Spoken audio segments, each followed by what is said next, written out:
ચૂંટણીના પ્રચાર પ્રસારની શરૂઆત થઈ ગઈ છે ત્યારે ભાજપે પણ આ વખતે સંકલ્પ પત્ર તૈયાર કરતા પહેલા અનોખો પ્રયાસ હાથ ધર્યો છે। પાર્ટીએ સંકલ્પ રથની શરૂઆત કરાવી છે, જે અલગ અલગ જિલ્લાઓ અને શહેરોમાં ફરીને વિવિધ પ્રકારે લોકોના સૂચન એકત્ર કરશે।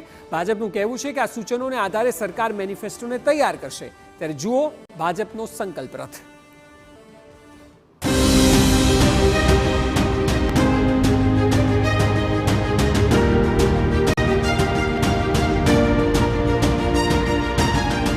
લોકસભાની ચૂંટણી માટેનો પ્રચાર જોરશોરથી ચાલી રહ્યો છે। મોદી દેશભરમાં રેલીઓ કરી રહ્યા છે, તો રાહુલ ગાંધી ભારત જોડો ન્યાય યાત્રા કરી રહ્યા છે। ભાજપ અવનવા પ્રયત્નો થકી પ્રજા વચ્ચે જવા માંગે છે અને તેના જ ભાગરૂપે પાર્ટી આ વખતે એક નવો પ્રયાસ હાથ ધર્યો છે અને આ પ્રયાસ છે ભાજપનો સંકલ્પ રથ। સંકલ્પ પત્રને લઈને અનોખો પ્રયાસ।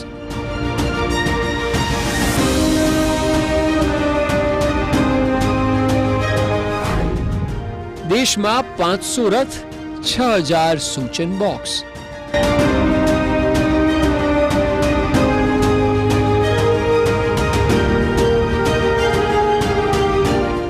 આગામી લોકસભા ચૂંટણી અંતર્ગત ભાજપ દ્વારા લોકો સુધી પહોંચવા અને સંકલ્પ પત્ર તૈયાર કરતા પહેલા કંઈક અલગ રણનીતિ બનાવવામાં આવી છે।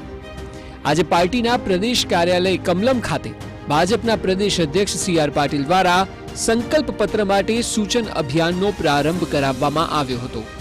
આ અભિયાન અંતર્ગત ગુજરાતના ખૂણે ખૂણેથી ભાજપના સંકલ્પ પત્ર માટે સૂચનો એકત્રિત કરવામાં આવશે। પાર્ટીનું માનવું છે કે આ પ્રકારે છેવાડાના લોકો સુધીની સમસ્યાને પાર્ટી જોઈ શકશે, સમજી શકશે અને તેમના પ્રશ્નો પણ મેનિફેસ્ટોમાં સામેલ કરવામાં આવશે। આ અભિયાનની શરૂઆત આજથી કરાવવામાં આવી।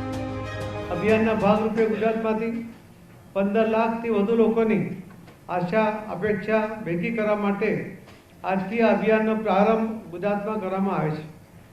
અભિયાનમાં મુખ્ય 4 સ્વરૂપે લોકો પાસેથી સુઝાવ એકત્રિત કરવામાં આવશે। સંકલ્પ પત્રની પેટી, Narendra Modi app, miss call number અને ઈમેલ, એના દ્વારા પણ લોકોના સજેશન મેળવવામાં આવશે। આખા દેશમાં પોસ્ટકાર્ડ, વર્ચ્યુઅલ તથા મિસ કોલના માધ્યમથી લોકો પોતાના સજેશન આપી શકશે। આ સાથે જ જો રથની વાત કરવામાં આવે તો ભાજપે દેશભરમાં કુલ 500 રથ અને 6000 સૂચન બોક્સ મૂકવાની યોજના બનાવી છે, જેની શરૂઆત થઈ છે। ત્યારે આખરે કઈ રીતે આયોજન કરાયું અને કેન્દ્ર સરકાર સુધી સૂચનોની જાણ કઈ રીતે થશે તે પણ જાણો। ભાજપ દ્વારા મેનિફેસ્ટો બનાવતા પહેલા હંમેશા સજેશન લેવામાં આવતા હોય છે। લોકસભાની ચૂંટણી છે ત્યારે ભારત સંકલ્પ યાત્રાના આપ જોઈ શકો છો જે વેન છે તે વેન બનાવવામાં આવી છે। આ વેન તમામ જે લોકસભા છે 26 લોકસભામાં ફરશે અને સૂચન છે તે લેશે। આ સમગ્ર મુદ્દે વાત કરવા માટે આપણી સાથે ઇન્ચાર્જ તરુણભાઈ પટેલ ઉપસ્થિત છે। તરુણભાઈ, આ જે વેન છે ક્યાં ક્યાં ફેરવવામાં આવશે અને કેવી રીતે સજેશન કલેક્ટ કરવામાં આવશે? લોકસભા વેન ફરશે અને એની સાથે સજેશન બોક્સ ફરશે। લોકોને મોદીજીનો જે વિડીયો બનાવ્યો છે વિડીયો બતાવવામાં આવશે।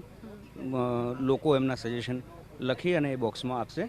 એ એકત્રિત કરીને પછી સંકલ્પ પત્ર બનાવવામાં આવશે। કેટલા દિવસ સુધી, કેમ કે એક લોકસભાની અંદર 6 થી 7 વિધાનસભા હોય છે, સમય ઓછો છે, કેટલા દિવસ સુધી ક્યાં ક્યાં આ આખી વેન છે, કેવી રીતનો આખો રૂટ નક્કી કરાયો છે? રૂટ વાઇઝ અમે મંગાવેલા છે, રૂટ વાઇઝ ફરશે અને 15 તારીખ સુધી આ રથ ફરવાના છે અને પછી એ પ્રમાણે સંકલ્પપત્ર બનવાનું છે। જે બોક્સ મૂકવામાં આવશે એ બોક્સ કમલમ સિવાય ક્યાંય ખુલે નહીં, એનું ધ્યાન કેવી રીતે રાખવામાં આવશે? ના બેન, એ તો ના ખુલે, એ તો આપને ખ્યાલ જ છે પાર્ટીનો। એ બોક્સ બધા એકત્રિત કરી કેન્દ્ર લેવલે ભેગા થશે, પછી ત્યાં આગળ સંકલ્પપત્ર માટે અમારી જે ટીમ છે એ ભેગા થઈને સંકલ્પપત્રનું નિર્માણ કરશે। બિલકુલ, તો સંકલ્પપત્રમાં લોકોને એવું લાગે કે ભાજપ તરફથી જે સજેશન્સ છે તે લેવામાં આવી રહ્યા છે, તે માટે આપ જોઈ શકો કે આ પ્રકારનું એક આખું જે વિકસિત ભારત મોદીની ગેરંટી, આ પ્રકારનો આખું જે વેન છે વેન બનાવવામાં આવી છે। હાલાકી આ વખતે જો વાત કરવામાં આવે તો કેમ્પેનમાં 2 જ મુદ્દા સૌથી મહત્વના છે ભાજપ તરફથી, મોદી કી ગેરંટી અને મોદી કા પરિવાર, જે ગઈકાલે વડાપ્રધાન દ્વારા એક જાહેર મંચ ઉપરથી બોલવામાં આવ્યા છે। ત્યારે આ જે વેન છે, આ વેન જેની અંદર મિસ કોલ નંબર છે, નમો એપ ડાઉનલોડ કરવાની વાત છે ને તેની સાથે જ જે તે લખવામાં આવ્યું છે કે વિકસિત ભારત સંકલ્પ પત્ર માટેના સીધા મોકલો મોદીજીને તમારા સૂચનો. તો આ પ્રકારની જે લાઇનિંગ છે તો સ્વાભાવિક છે કે લોકોને જે કનેક્ટ કરવાની વાત છે, સંકલ્પ પત્રની અંદર જે જનભાગીદારીની વાત હોય છે, સજેશન્સની વાત હોય છે, એ જે કનેક્ટ કરવાની વાત છે તેને લઈ અને આ જે વેન છે વેનને આજે ફ્લેગ ઓફ કરવામાં આવશે અને આજથી 15 તારીખ સુધી તમામ લોકસભા વિસ્તારમાં ફરશે અને લોકોના જે સૂચનો છે તેને એકત્રિત કરવામાં આવશે અને એ સૂચનોને કેન્દ્ર સ્તરે મોકલવામાં આવશે. પાર્ટી ગુજરાત અને દેશમાં દર વખતે ચૂંટણી સમયે લોકો સુધી જવા માટે અલગ અલગ કેમ્પેઇન હાથ ધરે છે. ગુજરાતમાં પાર્ટીને 26માંથી 26 સીટો મેળવવી છે અને તે પણ મોટા માર્જિનથી. અને એટલે ભાજપ આ પ્રકારના નવા અભિયાન હાથ ધરી રહ્યું છે. જો કે આ તમામ પ્રયત્નો બાદ સવાલ એ છે કે શું ભારતીય જનતા પાર્ટી 26માંથી 26 બેઠકો મેળવશે કે પછી કંઈક નવા જૂની થશે? આ સવાલનો જવાબ જનતા સારી રીતે આપી શકશે કે જેના હાથમાં હુકમનો એક્કો એટલે કે મતદાનનો અધિકાર છે. કિંજલ મિશ્રા સાથે બ્યુરો રિપોર્ટ, TV9, ગાંધીનગર.